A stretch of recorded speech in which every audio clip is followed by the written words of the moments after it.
एकदा पंचम श्रेणी रे पढ़ा जाउथिबा इंद्रधनु नामक शिशु किशोर मनस्तत्व को अनुध्यान करी अजणा कविंक द्वारा रचित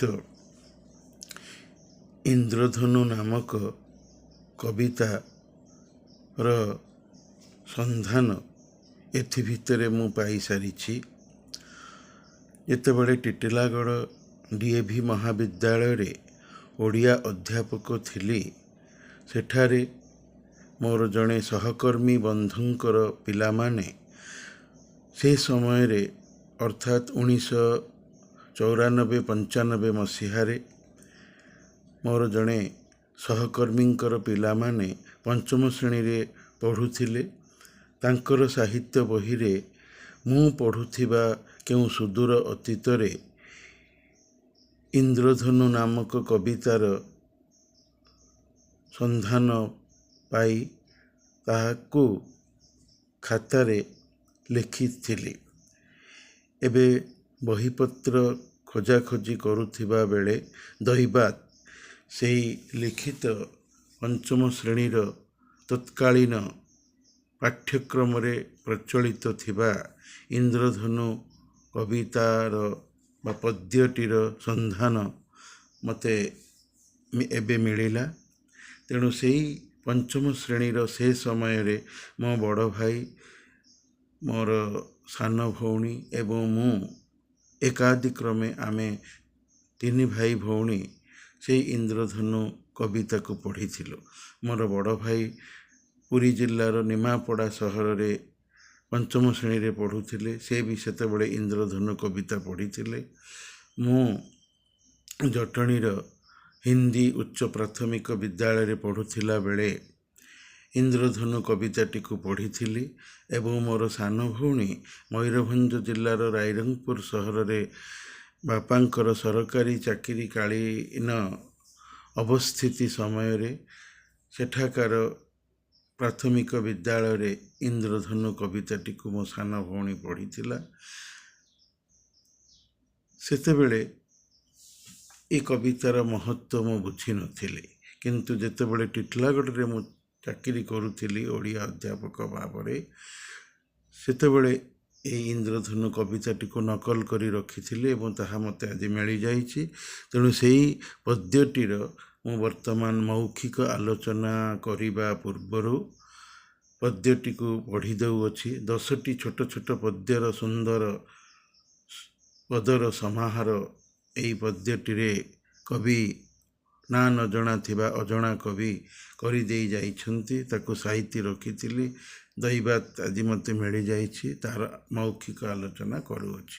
इंद्रधनु बरसा टिके जाइछि छाड़ी बौद्ध तळु मुहटी काढ़ी सूर्य सते देह की झाड़ी किरण रेणु बुणे आगरे तार तोरणटीए आकाश पथे रचिला किए आहाकी तोरा चमक दिए निजर रूप गुणे सूर्य ठारे थिला से काहीं सलील कणा परस पाई सजाई रूप वर्णबाही सबुरी मन मोहे सातोटी तहीं रंग खेली सबुज पीत लोहित नेली बाईगणी और कमला झड़ी निबिड़ नील सोहे सूर्य जेउ रश्मि दिए ताहारी परा अंश सिए ताहारी ठारू रंग निए झलसी उठे थरे शून्य कोटि योजन खेदी सलील कणा केतेजे भेदी सड़खे आसु विघ्न छेदी वक्र रूप धरे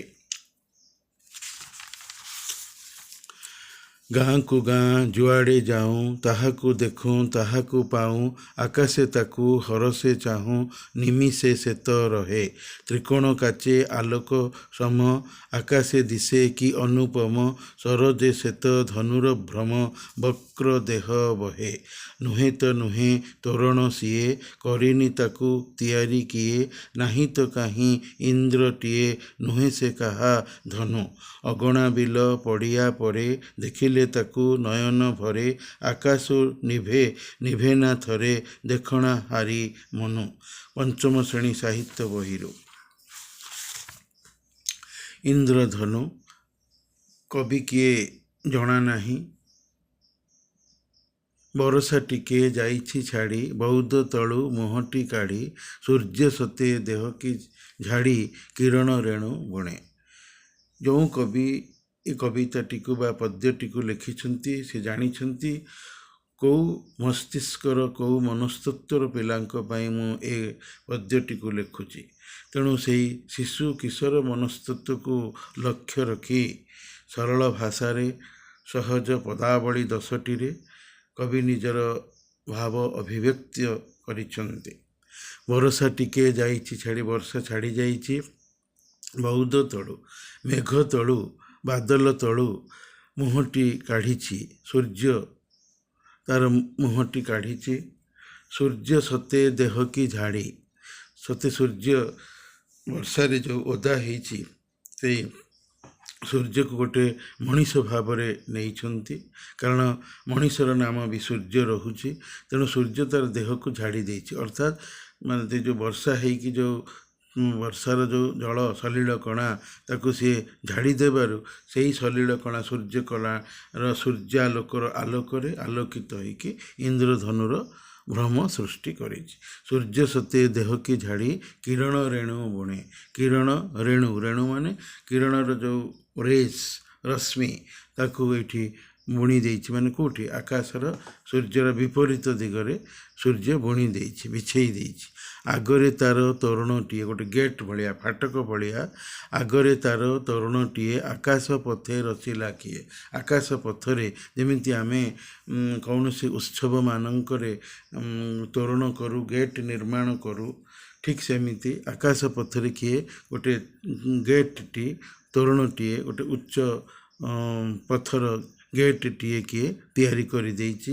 ଆହା କି ତୋରା, କେତେ ସ୍ପଷ୍ଟ, କେତେ ଘନ, କେତେ ଗାଢ଼ ଦେଖାଯାଉଛି ସେ ଗେଟ୍ଟି ବା ତୋରଣଟି।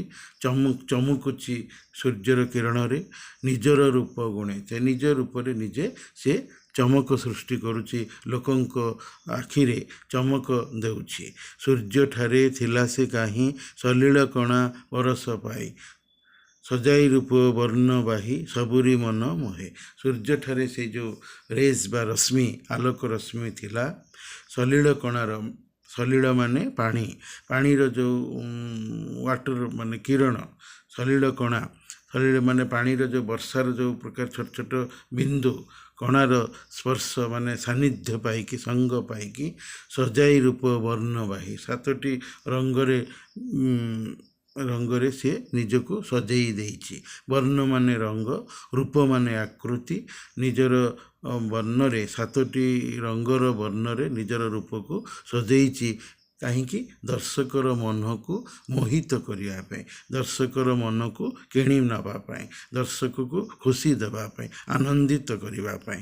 7ଟି ତହିଁ ରଙ୍ଗ ଖେଳି ସବୁଜ ପୀତ ଲୋହିତ ନେଳି ବାଇଗଣୀ ଓ କମଳା ଝଡ଼ି ନିବିଡ଼ ନୀଳ ସୋହେ। 7ଟି ରଙ୍ଗ, ସେଥିପାଇଁ ବାଘ ନିଶ ହଲାଲା, ବାରେ ବାଇଗଣୀ, ନରେ ନୀଳ, ଘରେ ଘନ ନୀଳ, ନରେ ନୀଳ, ବାଘ ନିଶ, ସରେ ସବୁଜ, ହଲାନା, ହରେ ହଳଦିଆ, ନରେ ନାରଙ୍ଗୀ, ଲରେ ଲାଲି। ସଜାଇ ରୂପ ବର୍ଣ୍ଣବାହୀ ସବୁରି ମନ ମୋହେ। 7ଟି ରଙ୍ଗ ତହିଁ ରଙ୍ଗ ଅଛି, ସେ ବାଇଗଣୀ କମଳା ଝଳି ଯାଉଛି, ନିବିଡ଼ ଦେଖାଯାଉଛି, ଗାଢ଼ ଦେଖାଯାଉଛି, ଅତି ଆକର୍ଷଣୀୟ ଦେଖାଯାଉଛି। ସୋହେ ମାନେ ଶୋଭା ପାଉଛି। ସୂର୍ଯ୍ୟ ଯେଉଁ ରଶ୍ମି ଦିଏ ତାହାରି ପରା ଅଂଶ ସିଏ। ସୂର୍ଯ୍ୟ ଯେଉଁ କିରଣ ଦେଉଛି ସେଇ କିରଣରୁ ଇନ୍ଦ୍ରଧନୁର ସୃଷ୍ଟି ହେଇଛି ଏବଂ ସିଧା ଭାବରେ ଆସୁ ଆସୁ ସେ ବଙ୍କା ହେଇଯାଇଛି। ସୂର୍ଯ୍ୟ ଯେଉଁ ରଶ୍ମି ଦିଏ ତାହାରି ପରା ଅଂଶ ସିଏ, ତାହାରି ଠାରୁ ରଙ୍ଗ ନିଏ। ତାହାରି ଠାରୁ ମାନେ ସୂର୍ଯ୍ୟଠାରୁ ରଙ୍ଗ ନେଉଛି, କିଏ ନେଉଛି? ସେ ଇନ୍ଦ୍ରଧନୁ ରଙ୍ଗ ନିଏ, ଝଲସି ଉଠେ ଥରେ। ଝଲସି ମାନେ ଝଳି ଯାଉଛି, ଦ୍ୟୁତି ପ୍ରକାଶୁଛି, କିରଣ ବିକାଶୁଛି, ମାନେ ଉଜ୍ଜ୍ୱଳିତ ହେଇକି ଦେଖାଯାଉଛି। ଶୂନ୍ୟ କୋଟି ଯୋଜନ ଖେଦି ସଲିଳ କଣା କେତେ ଯେ ଭେଦି ସଳଖେ ଆସୁ ବିଘ୍ନ ଛେଦି ବକ୍ର ରୂପେ ଧରେ। ଶୂନ୍ୟରେ ଅର୍ଥାତ୍ ଆକାଶର ମହାଶୂନ୍ୟରୁ ସେ କୋଟି କୋଟି ଯୋଜନ ଯୋଜନ ଦୂରରୁ ଯେତେବେଳେ ଧରାପୃଷ୍ଠକୁ ସିଏ ଆସୁଛି, ସେ ସଲିଳ କଣା ଅର୍ଥାତ୍ ସଲିଳ ସଲିଳ ମାନେ ପାଣି, ପାଣିର କଣାର ପାଣିର ଯେଉଁ ୱାଟର ବବୁଲ୍ସ ସେଇଥିରେ ସେ ଯେଉଁ ଆସୁଛି ତାକୁ ଭେଦ କରିକି ଯେତେବେଳେ ସେ ତାକୁ ଭେଦିକି ମାନେ ତାକୁ ଯେଉଁ ତା'ର ଭିତରେ ପଶିକି ଯେତେବେଳେ ସେ ଆସୁଛି ସଳଖି ସିଧା ଆସୁ ଆସୁକା ସେ ଯେଉଁ ସଲିଳ କଣାର ଯେଉଁ ପ୍ରତିବନ୍ଧକ ବିଘ୍ନ ପ୍ରତିବନ୍ଧକ ବାଧା ତାକୁ ସେ ଛେଦନ କରୁଛି, ତାକୁ ସେ କାଟି ଦେଉଛି, ତାକୁ ସେ ଫାଡ଼ି ଦେଉଛି, ସେତେବେଳେ ସେ ବକ୍ର ରୂପ ଅର୍ଥାତ୍ ବଙ୍କା ରୂପ ଧରି ଦେଉଛି। ଗାଁକୁ ଗାଁ ଯୁଆଡ଼େ ଯାଉଁ ତାହାକୁ ଦେଖୁଁ ତାହାକୁ ପାଉଁ ଆକାଶେ ତାକୁ ହରସେ ଚାହୁଁ ନିମିଷ ସେତେ ରହେ। ଗାଁ ହଉ କିମ୍ବା ସହର ସବୁଠି ଦେଖାଯାଏ। ଅବଶ୍ୟ ସହରରେ ଲମ୍ବା ଲମ୍ବା ଆକାଶ ଚୁମ୍ବୀ ଉଚ୍ଚ ଉଚ୍ଚ ପ୍ରାସାଦ ଥିବାରୁ ଆଉ କବି ସହର ଅପେକ୍ଷା ଗ୍ରାମାଞ୍ଚଳକୁ ବେଶୀ ନେଇଛନ୍ତି ଏଇ କବିତାରେ। ଗାଁ କହିଲେ ମାନବ ବସତିକୁ ବୁଝାଏ, ତେଣୁ ସହରର ପୂର୍ବ ବସତି ହେଉଛି ଗାଁ। ତେଣୁ ଗାଁରେ ସୁନସାନ ଇଲାକା ମୁକ୍ତ ପ୍ରାନ୍ତର ଦେଖିବାକୁ ସହଜରେ ମିଳିବ। ତେଣୁ ସେଥିପାଇଁ ଗ୍ରାମର ଜନବସତି ପରିବେଶରେ ଏହି କବିତାଟିକୁ ଲେଖିଛନ୍ତି।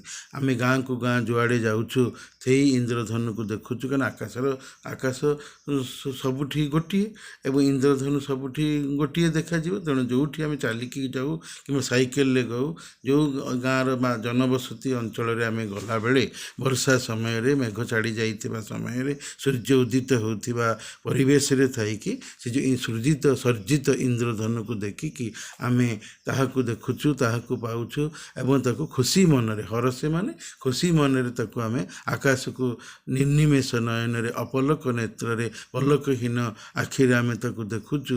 କିନ୍ତୁ ସେ ଅଳ୍ପ ସମୟ, ନିମିଷେ ମାନେ ଅଳ୍ପ ସମୟ ସେ ରହୁଛି।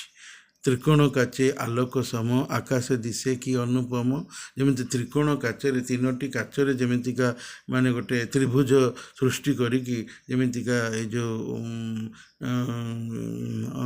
ଯେଉଁ ବୈଜ୍ଞାନିକ ଉପକରଣରେ ଯେମିତିକା ସୂର୍ଯ୍ୟକିରଣକୁ ଦେଖେଇଲେ ଯେମିତି ଇନ୍ଦ୍ରଧନୁ ସୃଜୁଛି, ଠିକ୍ ସେଇଭଳିଆ ଆକାଶରେ ସେଇ ଇନ୍ଦ୍ରଧନୁ ଶୋଭା ପାଉଛି ଏବଂ ଅନୁପମ ମାନେ ତା'ର ଉପମା ନାହିଁ, ଯାହା ତା'ର ତୁଳନା ନାହିଁ, ଯାହାର ଅନ୍ୟ ଉଦାହରଣ ନାହିଁ, ଅନୁପମ। ସରୋଜେ ଶ୍ଵେତ ଧନୁର ଭ୍ରମ, ସରୋଜେ ମାନେ ସୃଷ୍ଟି କରେ, ବଙ୍କା ହେଇକି ଆକାଶର ଗୋଟିଏ ପାର୍ଶ୍ୱରୁ ଅନ୍ୟ ପାର୍ଶ୍ୱକୁ ସେ ଧନୁ ଭଳିଆ ବଙ୍କା ହେଇକି ସେ ଭ୍ରମ ସୃଷ୍ଟି କରୁଛି ବକ୍ର ଦେହ ବହନ କରିକି, ବଙ୍କା ଦେହକୁ ବହନ କରିକି। ନୁହେଁ ତ ନୁହେଁ ତୋରଣ ସିଏ, ସେ ଗୋଟେ ଗେଟ୍ ନୁହେଁ, କରିନି ତାକୁ ତିଆରି କିଏ, ନାହିଁ ତ କାହିଁ ଇନ୍ଦ୍ରଟିଏ, ନୁହେଁ ସେ କାହା ଧନ। ସେ ତୋରଣ ନୁହେଁ, ସେ ଗେଟ୍ ନୁହେଁ, ଗେଟ୍ ଭଳିଆ ଦେଖାଯାଉଛି, କିନ୍ତୁ ମଣିଷ ସେ ଗେଟ୍କୁ ତିଆରି କରିନି, ସେ ତୋରଣକୁ ତିଆରି କରିନି, ସେ ଫାଟକକୁ ତିଆରି କରିନି। ସେ ଏକ ପ୍ରାକୃତିକ ଫାଟକ ଏବଂ ଅଳ୍ପ ସମୟ ପାଇଁ ସେ ରହୁଛି, ତାକୁ କେହି ତିଆରି କରିନି, ସେ ଏକ ପ୍ରାକୃତିକ ବିଘଟନ। ନାହିଁ ତ କାହିଁ ଇନ୍ଦ୍ରଟିଏ, କୌଣସି ଇନ୍ଦ୍ର ଦେବତା ସେଠି ନାହାନ୍ତି କିମ୍ବା ତାଙ୍କର ଧନୁ ମଧ୍ୟ ନାହିଁ। ନୁହେଁ ତ ନୁହେଁ ତୋରଣ ସିଏ, କରିନି ତାକୁ ତିଆରି କିଏ, ନାହିଁ ତ କାହିଁ ଇନ୍ଦ୍ରଟିଏ, ନୁହେଁ ସେ କାହା ଧନୁ। ଅଗଣା ବିଲ ପଡ଼ିଆ ପରେ ଦେଖିଲେ ତାକୁ ନୟନ ଭରେ, ଆକାଶ ନିଭେ ନିଭେ ନା ଥରେ ଦେଖଣାହାରି ମନ। ଅଗଣା ବିଲ ଅର୍ଥାତ୍ କୋର୍ଟୟାର୍ଡ଼ରେ, ଅଗଣାରେ, ବିଲରେ, ପଡ଼ିଆ ଭୂମିରେ ତାକୁ ଦେଖିଲେ ନୟନ ଭରିକି, ନୟନ ଭର୍ତ୍ତି କରିକି ଖୁସିର ସହିତ ତାକୁ ଦେଖିବାକୁ ଭଲ ଲାଗେ। ଆକାଶ ଲିଭିଯାଏ, ଅଳ୍ପ ସମୟ ସେ ରହିକି ଆକାଶରୁ ସେ ଲିଭିଯାଏ, ଅଦୃଶ୍ୟ ହେଇଯାଏ। ଲିଭେ ନା ଥରେ, କିନ୍ତୁ ଦର୍ଶକର ଆଖିର ଆକାଶରୁ ସେ ବୁଝି ନଥାଏ, ଲିଭି ନଥାଏ, ମାନେ ଅଦୃଶ୍ୟ ହୋଇନଥାଏ। ଦେଖଣାହାରି ମନ, ଯିଏକି ଦର୍ଶକ ଦେଖଣାହାରିର ମନରୁ ସେ କେବେ ଲିଭିଯାଏ ନା, ଦେଖଣାହାରିର ମନର ଆକାଶରୁ ସେ କଦାପି ଲିଭିଯାଏ ନା। ହୁଏତ ଆକାଶରୁ ସେ ଲିଭି ଯାଉଛି, କିନ୍ତୁ ଦେଖଣାହାରିର ଦର୍ଶକର ମନ ଆକାଶରୁ ସେ ଲିଭି ନାହିଁ। ଅତି ସହଜ ସରଳ ସୁନ୍ଦର କବିତାଟିଏ, ପଦ୍ୟଟିଏ।